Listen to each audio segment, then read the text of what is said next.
ابو ہریرہ فرماتے ہیں کہ نبی پاک علیہ السلام نے فرمایا ایک شخص نے بادلوں کے اندر سے آواز سنی کہ فلاں آدمی کا کھیت اور باغ خشک ہو گیا ہے، وہاں برسو اور اس کے کھیت کو سیراب کرو۔ وہ بڑا حیران ہوا کہ بادل سے آواز آ رہی۔ پھر اس نے دیکھا کہ ایک پہاڑی پر بارش ہوئی، وہ بادل وہاں برسا، پھر نالیوں سے ہوتا ہوا پانی ایک طرف چلا تو جس نے آواز سنی تھی، حضور بیان کر رہے ہیں، وہ بھی پیچھے پیچھے چلا کہ پانی کدھر جا رہا ہے۔ اس نے جا کے دیکھا کہ ایک مقام پہ ایک باغ کو وہ پانی لگ رہا ہے اور ایک آدمی وہ پانی لگا رہا ہے۔ اس نے اس سے پوچھا تیرا نام کیا ہے؟ اس نے کہا کیوں؟ کہنے لگا بتا نا۔ اس نے نام بتایا تو کہنے لگا یہی تو وہ نام ہے جو میں نے بادلوں کے اندر سے سنا ہے کہ فلاں کے کھیت کو پانی دے دو۔ اس نے کہا یار تو کیا عمل کرتا ہے کہ اسپیشل تیرے لیے بارش برسے؟ یہ بخاری پڑھ رہا ہوں، سیاستہ سے حدیث عرض کر رہا ہوں۔ اس سے پوچھا تو کیا کام کرتا ہے کہ جناب اللہ تبارک و تعالیٰ کا حکم کرم آیا کہ خاص تیرے لیے پانی برسے اور تیرے کھیت کو سیراب کرے؟ تو اس نے کہا چھوٹا ذمہ دار ہوں، پر جب فصل اگتی ہے تو 3 حصے کرتا ہوں۔ ایک حصہ اپنے بال بچوں پہ، بہن بھائیوں پہ خرچ کرتا ہوں، ایک حصہ پورا، اور ایک حصہ دوبارہ کاشتکاری پہ لگاتا ہوں، اور تیسرا حصہ خالص میں نے مسکینوں، یتیموں اور غریبوں کے لیے رکھا ہوا ہے۔ وہ جو تیسرا حصہ، اللہ کرے آپ سمجھیں، وہ رب کے بندوں پہ تیسرا حصہ خرچ کرتا ہے نا، تو کریم مالک نے فرمایا جہاں سے غریب کا حصہ جاتا ہے وہ کھیت خشک نہیں رہنا چاہیے، وہ جہاں سے مسکین روٹی کھاتے ہیں وہ خشک نہ رہے، جہاں سے یتیموں کو کچھ آتا ہے کہیں اس کی فصل رہ نہ جائے۔ میں اور آپ بھی اگر اپنے مال میں مسکینوں، یتیموں، غریبوں کے حصے رکھ لیں گے تو فصلیں خشک نہیں رہیں گی، ان کے اندر تازگی آئے گی، نور آئے گا، کرم آئے گا، خاص کر خدا کی رحمت برسے گی۔ مدد اللہ سے چاہے، اپنی توجہات کا مرکز رب رسول کی ذات کو بنائے، پھر آپ محسوس کریں گے کہ بڑی جلدی اللہ تعالیٰ کی مدد آنے لگی ہے۔ جب رب مدد فرمائے، جب اللہ مددگار بنے۔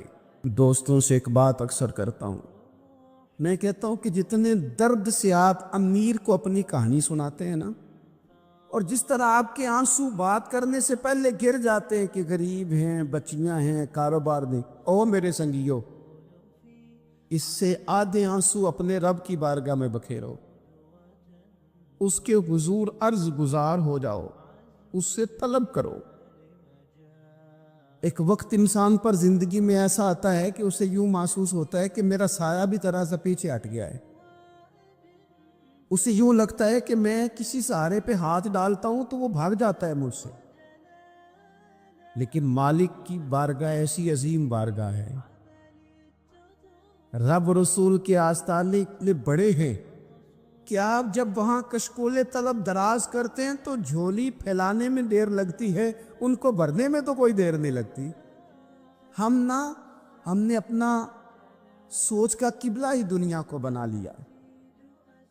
یہ جو اللہ والوں کی مدد ہے یہ تو اللہ ہی کی مدد ہے، لیکن یہ جو سیٹھوں کی طرف توجہ کرنا، نوابوں کی طرف توجہ کرنا، دنیا داروں کی طرف توجہ کرنا، اور اپنا مزاج اس طرح کا بنا لینا، یارو گردن کو جھکا دیتا ہے خیرات کا پتھر، جہاں میں مانگنے والوں کے سر کبھی اونچے نہیں ہوتے۔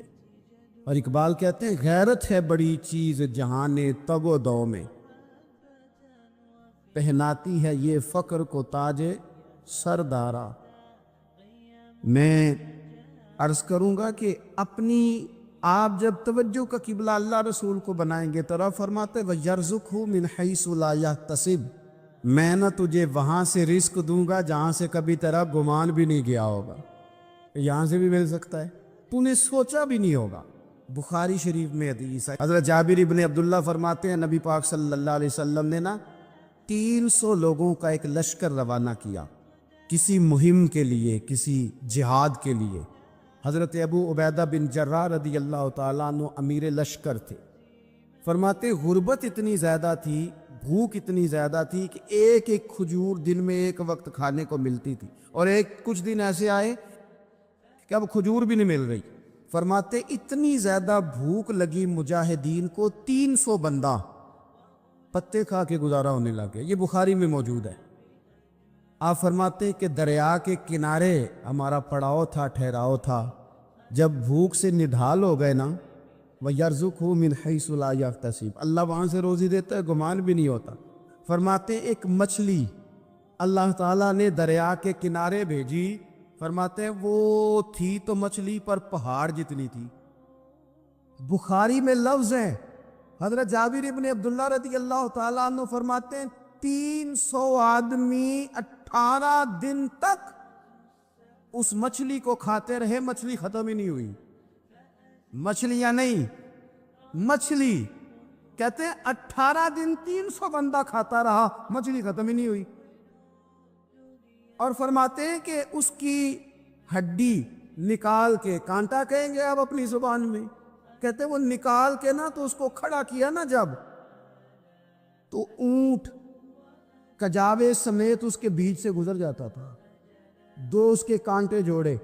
فرماتے ہیں وہ اس کا گوشت ہم کھاتے تھے اور اس کی چربی بطور تیل کے ہم جسموں پہ ملتے تھے، بیماروں کو اس سے سکون آتا تھا، تندرستی، شفا ہوتی.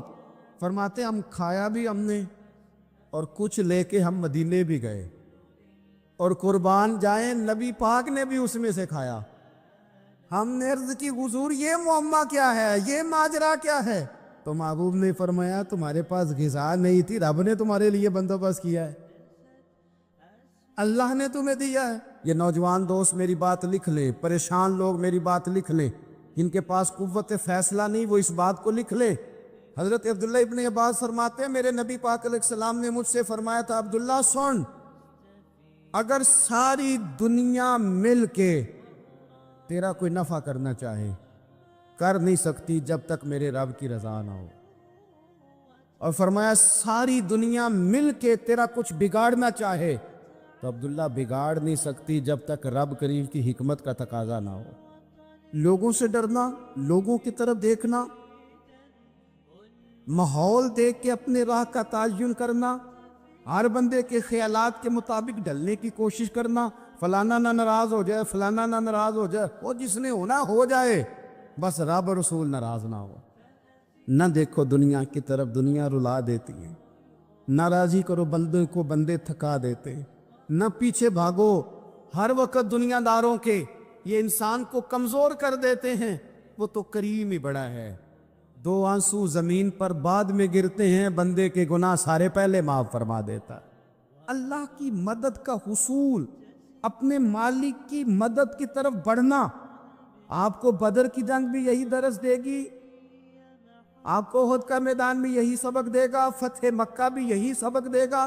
اپنی زندگی میں اللہ کی مدد کی طرف بڑھیں، مالک کی مدد کا حصول اختیار کرنے کی کوشش کریں، اللہ کے ساتھ اپنے آپ کو جوڑیں. اگر اللہ کی مدد نصیب ہو، یہ جو ہم جتنا ڈرتے رہتے ہیں، سہمے رہتے ہیں، پریشان رہتے ہیں کوئی کیا کر دے گا، ہمارے ہاں نا ہر شعبے میں معاذ اللہ ایک مافیا ہے، الا ماشاء اللہ. وہ مافیا کہتا ہے میرے ساتھ ملو گے تو میں چلنے دوں گا، ورنہ میں نہیں چلنے دوں گا. مارکیٹ میں آ ہی نہیں سکتا فلانا بندہ، کیونکہ یہاں ہمارا قبضہ ہے.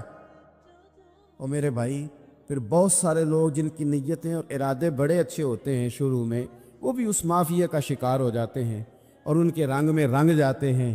یاد رکھنا کسی شخص کی بلیک میلنگ کا کبھی شکار نہ ہونا، کبھی کسی کی میٹھی اور مسجع مکفہ باتوں کا شکار نہ ہونا. کوئی کیا کر سکتا ہے اگر اللہ مددگار ہو تو؟ جس کو رب کریم اٹھانا چاہے اسے کوئی گرا سکتا ہے؟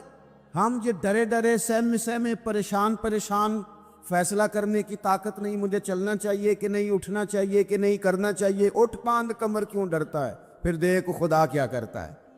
اپنی زندگی میں اپنے مالک کو مولا جان کے، بل اللہ مولاکم، اللہ تمہارا مولا ہے، وَهُوَ خَيْرُ النَّاصِرِينَ، وہ بہترین مددگار ہے.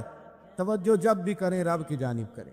اپنے دل کا قبلہ درست رکھیں، سوچوں کے زاویے سیدھے رکھیں. میرے بھائی